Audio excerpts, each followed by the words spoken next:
Good morning friends, હું Nikunj ગઢવાલા, Eklavya commerce, ધોરણ 12 નામાના મૂળ તત્વો અને એમાં ભાગ 1ની આપણે ચર્ચા કરી રહ્યા છીએ. આની પહેલાંના પ્રકરણની અંદર આપણે પાઘડીની બધી ચર્ચા કરતા હતા. પાઘડી એટલે કે અદૃશ્ય મિલકત. હવે આપણે ભાગીદારી પેઢીમાં આપણે સૌથી પહેલાં ભાગીદારી વિષય પ્રવેશમાં ચર્ચા કરી હતી. અને આજે જે નવું પ્રકરણ આપણે જેની ચર્ચા કરવાના છે, બહુ ઇન્ટરેસ્ટિંગ છે, તમને મજા જ આવ્યા રાખશે. ભાગીદારીનું પુનર્ગઠન.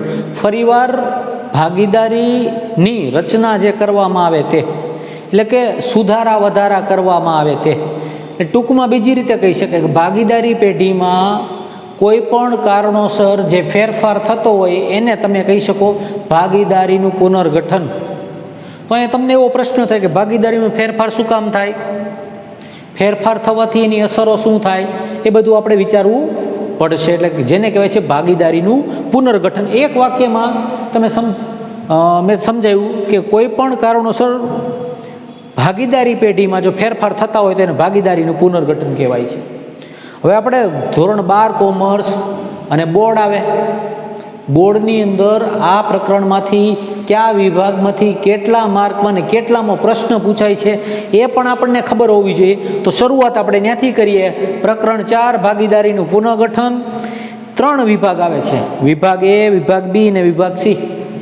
વિભાગ એમાં MCQ, તો પ્રશ્ન નંબર 3 હશે અને 1 માર્ક. બોર્ડની પરીક્ષામાં MCQ પ્રશ્ન નંબર 3 અને માર્ક્સ 1. એવી રીતે વિભાગ બી, એક વાક્યમાં જવાબ, પ્રશ્ન નંબર 3 અને માર્ક 1. ફરીવાર સમજો, બોર્ડની પરીક્ષામાં વિભાગ એમાં આવશે, બોર્ડની પરીક્ષામાં વિભાગ બીમાં આવશે. એક વાક્યમાં જવાબ, પ્રશ્ન નંબર 13 હશે અને માર્ક્સ હશે 1. અને એવી રીતે વિભાગ સી, ટૂંકમાં જવાબ આપો, જે આપણા માટે અગત્યનું છે. ટૂંકમાં જવાબ આપો એટલે કે દાખલા, નાના દાખલા ગણતરી કરવી પડશે. આપણે એકાઉન્ટવાળા હોય ને જે, એ દાખલા ન કહે ને દાખલી કે, એવું છે આ બધું. એટલે પ્રશ્ન નંબર 3, પ્રશ્ન નંબર 13 અને પ્રશ્ન નંબર 22 બોર્ડની પરીક્ષામાં હશે. અને 1+1+3 તમે કેલ્ક્યુલેટરમાં કરશો એટલે જવાબ આવે 5. તો ભાગીદારીનું પુનર્ગઠન એનું 5 માર્કનું મહત્ત્વ છે. 100 માર્કના પેપરની અંદરથી 5 માર્કનું, એટલે કે 5% ભાગીદારીની પુનર્ગઠનમાંથી આવશે. હવે આપણે એના ટોપિક ઉપર જઈએ કે ભાગીદારીનું પુનર્ગઠન એટલે શું, ભાગીદારીનું પુનર્ગઠન ક્યારે થાય, પુનર્ગઠન થવાથી ભાગીદારો ઉપર કઈ અસરો થાય છે. કઈ એટલે મગજ ઉપર અસર ન થાય હો, હિસાબમાં અસર થાય. તમે તરત વિચારો એટલે આમાં મગજ ઉપર અસર થતી હોય, મગજ ઉપર અસર થાય નહીં, ખાલી નફામાં કે નુકસાનમાં અસર થતી હોય છે. એક જ વાક્યની અંદર ભાગીદારીનું પુનર્ગઠન એટલે શું, તો કે ભાગીદારી પેઢીનું પુનર્ગઠન એટલે જુદા જુદા કારણોસર ભાગીદારીમાં થતો ફેરફાર. બહુ સરળ. ભાગીદારી પેઢીનું પુનર્ગઠન એટલે જુદા જુદા કારણોસર ભાગીદારીમાં થતો ફેરફાર. અલગ અલગ કારણોથી ભાગીદારીમાં જે ફેરફાર થાય એને પુનર્ગઠન કહેવાય. એક ભાગીદાર વયો જાય ને બીજો ભાગીદાર આવે, એક ભાગીદાર નિવૃત્ત થઈ જાય ને બીજો ભાગીદાર આવે, એક ભાગીદારનું મૃત્યુ થઈ જાય, અધર રામ નામ સત્ય થઈ જાય, તો પણ એને ભાગીદારીનું પુનર્ગઠન કરવું પડે. કઈ રીતે તો સમજાવું. દાખલા તરીકે કોઈ નવો ભાગીદારનો પ્રવેશ થાય તો જૂના ભાગીદારને જે નફો મળતો હશે એ નફામાં ફેરફાર થશે. કોઈ ભાગીદાર નિવૃત્ત થઈ જાય તો 3 ભાગીદારમાંથી 1 ભાગીદાર ચાલ્યો જશે, તો હવે ભાગીદાર કેટલા વધે, 2 ભાગીદાર વધે, તો 2 ભાગીદાર વચ્ચે વધશે. એવી રીતે કોઈ નિવૃત્ત થઈ જાય, કોઈ ભાગીદારનું અચાનક મૃત્યુ થઈ જાય, આપણે એમ કહીએ સ્વર્ગમાં જાય, એવું બધા કહે છે. હવે સાચી ખોટી તો રામ જાણે. એક ભાગીદાર સ્વર્ગમાં વહી જાય તો બીજા 2 ભાગીદારને નીચે સ્વર્ગ જેવું મળશે ને, કારણ કે એનો નફો 2 વચ્ચે વેચાશે. ભાગીદારોમાં વધઘટ થાય.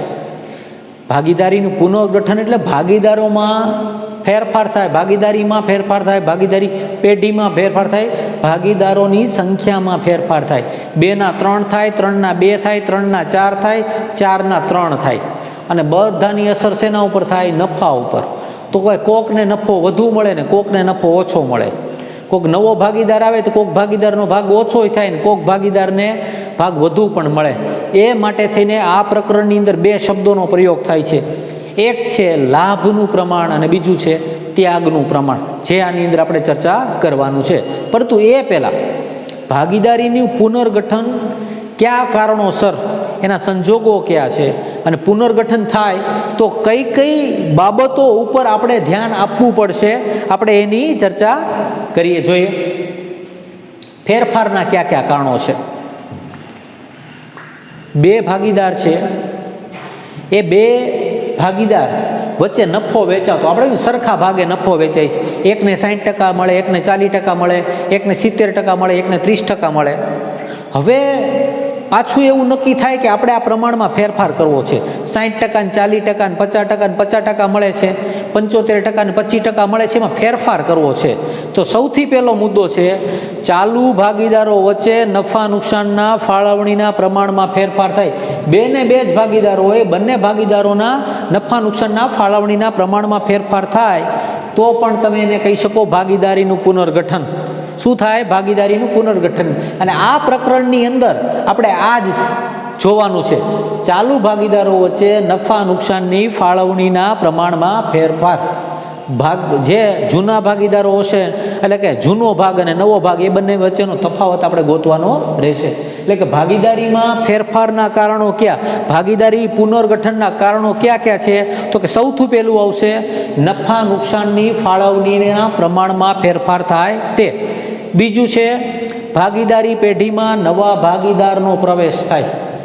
બે ભાગીદાર છે ને ત્રીજો ભાગીદાર આવે, ત્રણ ભાગીદાર છે ને ચોથો ભાગીદાર આવે, નવા ભાગીદારનો પ્રવેશ થાય. તો આ બંને મુદ્દાઓ છે એ આપણા જ નામાના મૂળ તત્વો ધોરણ 12ની અંદર આ બે પ્રકરણ આપેલા છે, અલગ જ આખા. પ્રવેશનું પ્રકરણ પણ મળશે અને ભાગીદારનું નિવૃત્તિ અને મૃત્યુનું પણ આખું પ્રકરણ મળશે. એની અંદર ઊંડાણપૂર્વક ચર્ચા કરવામાં આવી છે. પરંતુ ભાગીદારીમાં ફેરફારના કારણો, ભાગીદારી પુનર્ગઠનના કારણોમાં એક છે નફા નુકસાનની ફાળવણીના પ્રમાણમાં ફેરફાર થાય, ભાગીદારી પેઢીમાં કોઈ નવા ભાગીદારનો પ્રવેશ થાય, અથવા તો કોઈ ભાગીદારનું નિવૃત્તિ થાય કે કોઈ ભાગીદારનું મૃત્યુ થઈ જાય તો. આ મુખ્ય ત્રણ કારણો છે અને આ ત્રણના પ્રકરણો છે. આ પ્રકરણની અંદર આપણે આ નફા નુકસાનની ફાળવણીના પ્રમાણમાં ફેરફાર જોશું. એ પછી જે ભાગીદારી પ્રવેશ અને નિવૃત્તિ અને મૃત્યુ આવશે. શેના કારણો છે? ભાગીદારી પુનર્ગઠન. તો હવે આપણે એના સંજોગો જોઈએ, કયા સંજોગોની અંદર નફા નુકસાનની ફાળવણીના પ્રમાણમાં ફેરફાર થાય છે તે. હવે જોઈએ, અહીં કીધું ભાગીદારી પુનર્ગઠનનો અર્થ અને સંજોગો સમજાવો. એને બીજી રીતે આપણો પ્રશ્ન એ પણ પૂછી શકાય કે ચાલુ ભાગીદારો વચ્ચે નફા નુકસાન ફાળવણી કે વેચણીના પ્રમાણમાં ફેરફાર થાય તે સમજાવો. બંનેનો જવાબ તમે એક જ આપી શકો. બંનેનો જવાબ શું આપી શકો? એક જ આપી શકો. ટૂંકમાં ભાગીદારી પેઢીમાં નફા નુકસાનની ફાળવણીના પ્રમાણમાં ફેરફાર થાય તો કે ભાગીદારી પેઢીમાં ફેરફાર થાય તો કયા કારણોસર ફેરફાર થાય તે આપણે સમજી લઈએ. ભાગીદારી પેઢીમાં ભાગીદારોની મરજી મુજબ કેટલાક ફેરફારો કરી શકાય. ભાગીદારોની સર્વસંમતિથી કોઈ પણ ભાગીદારને પ્રવેશ આપી શકાય છે, કોઈ પણ ભાગીદાર નિવૃત્ત થઈ શકે છે અને નફા નુકસાનની ફાળવણીમાં ફેરફાર થઈ શકે છે. ચાલુ ભાગીદારી પેઢીમાં નવા ભાગીદારોને પ્રવેશ આપવામાં આવે અથવા તો ચાલુ ભાગીદાર નિવૃત્ત થાય કે એનું મૃત્યુ થાય ત્યારે ભાગીદારીમાં કેટલાક ફેરફાર જરૂરી કરવાની ઊભી થાય છે. ભાગીદારીમાં કેટલાક ફેરફાર કરવાની જરૂર ઊભી થાય છે. કોઈ ભાગીદારનો પ્રવેશ થાય, કોઈ ભાગીદાર નિવૃત્ત થાય કે કોઈ ભાગીદાર મૃત્યુ થાય ત્યારે ભાગીદારી પેઢીમાં કેટલાક ફેરફાર કરવા પડે છે. ક્યાં ફેરફાર કરવા પડે? તો કે નફા નુકસાનની વેચણીમાં ફેરફાર થાય. સૌથી પહેલો કારણ શું છે? કોઈ નવો ભાગીદાર આવે તો જૂના ભાગીદારને જે નફો મળતો હશે એ નફામાં વધારો ઘટાડો થાય છે. કોઈ ભાગીદાર નિવૃત્ત થાય તો મૃત્યુ થાય તો જૂના ભાગીદારના નફા ભાગની અંદર વધારો ઘટાડો થતો હશે.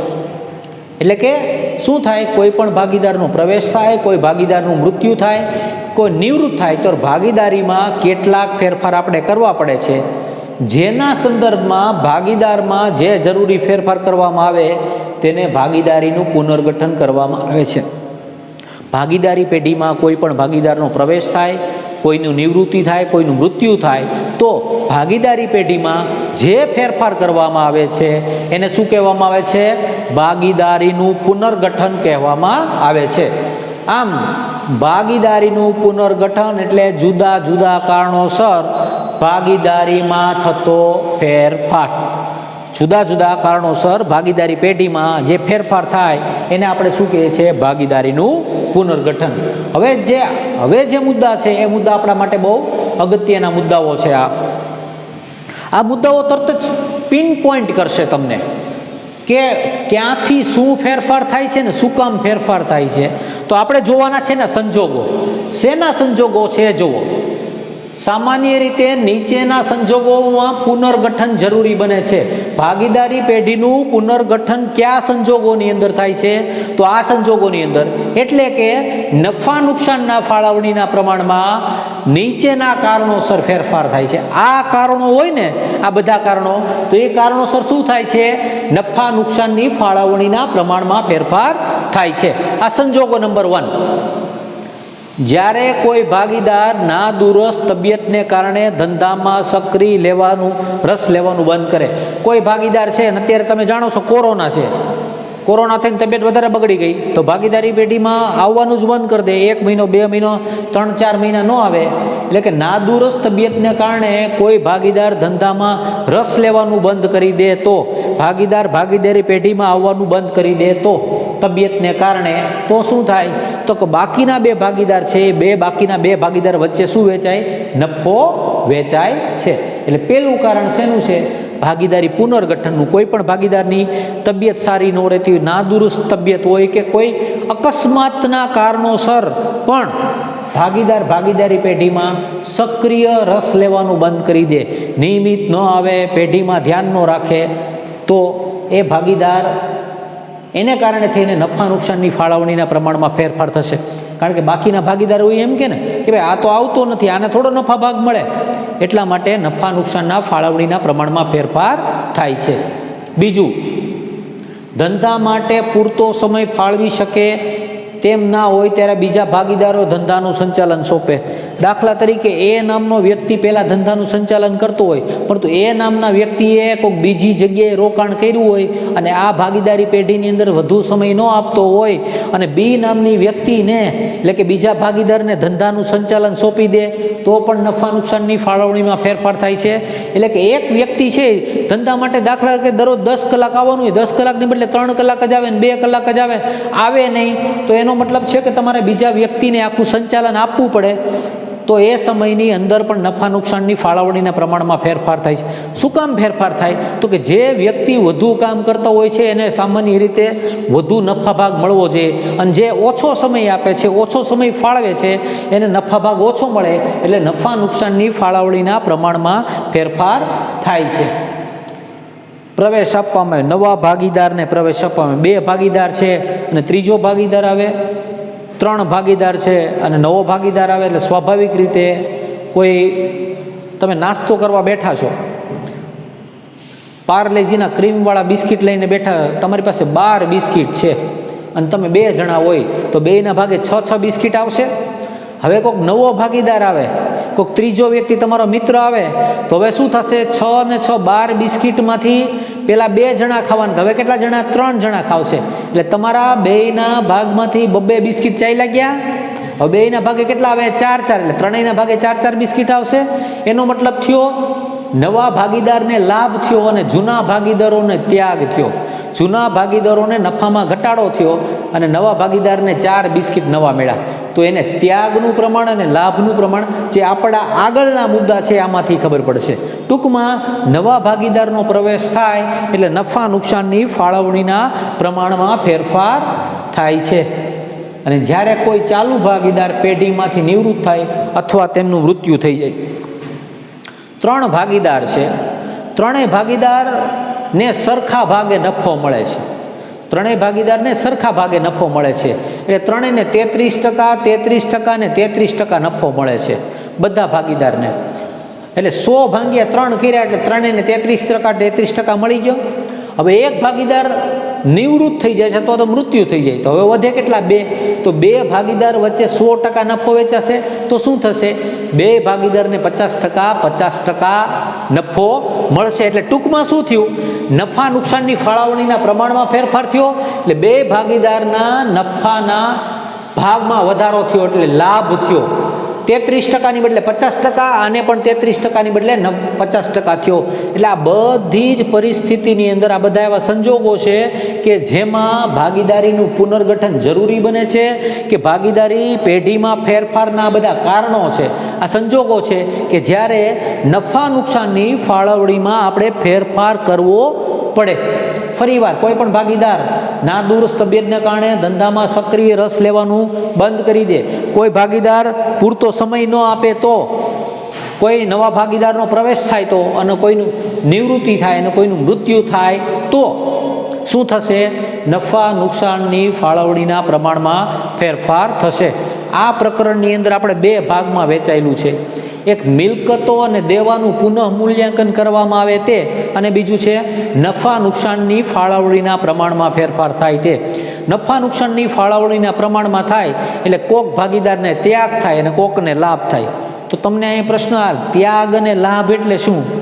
ત્યાગ એટલે તમારો નાસ્તો કોઈક બીજા કરી જાય ને તમારા ભાગનો નાસ્તો જાય, એને ત્યાગ કહેવાય. અને લાભ એટલે કોઈક નાસ્તો કરતા હોય ને તમે એનો નાસ્તો કરી જાવ, એને લાભ કહેવાય. તો તમને એમ થાય કે આ સાહેબ આવા કેમ ઉદાહરણ આપે? આ જલ્દી સમજાય. બ્રેકમાં આપણે બીજાનો નાસ્તો ખાધો હોય કે આપણે કોઈ બીજા નાસ્તો ખાઈ જતા હોય ને, એને કહેવાય ત્યાગ અને લાભ. એવી રીતે ભાગીદારના નફામાંથી જો કોઈ બીજા ભાગીદારને એને કાંઈ આપવું પડે તો એને ત્યાગ કહેવાય, અથવા તો બીજા કોઈ ભાગીદાર પાસેથી એને મળે તો એને લાભ કહેવાય. એને આપણે નફા નુકસાનના પ્રમાણની સાથે સરખાવવાનો છે. એ આપણે અહીંયા આપણે પછી પાર્લેજી અને સફરજન ને એ બધું નથી ધ્યાનમાં લેવાનું, નાસ્તાના સંદર્ભમાં નથી લેવાનું, અહીંયા પ્રમાણના સંદર્ભમાં આપણે એની ચર્ચા કરવાની છે. એટલે હવે પછીના જે મુદ્દા હશે એ હશે ત્યાગનું પ્રમાણ અને લાભનું પ્રમાણ. એને કેટલો લાભ થયો એ પ્રમાણમાં આપણે શીખવાનો પ્રયત્ન કરશું. વિદ્યાર્થી મિત્રો, આ પ્રકરણ 5 માર્કનું છે, જેને ભાગીદારીનું પુનર્ગઠન કહેવામાં આવે છે. અને એમાં શરૂઆતના આપણા જે મુદ્દા હશે ત્યાગનું પ્રમાણ અને લાભનું પ્રમાણ, અને હવે પછીના લેક્ચરની અંદર આપણે ત્યાગનું પ્રમાણ અને લાભના પ્રમાણની ચર્ચા કરશું. Thank you very much.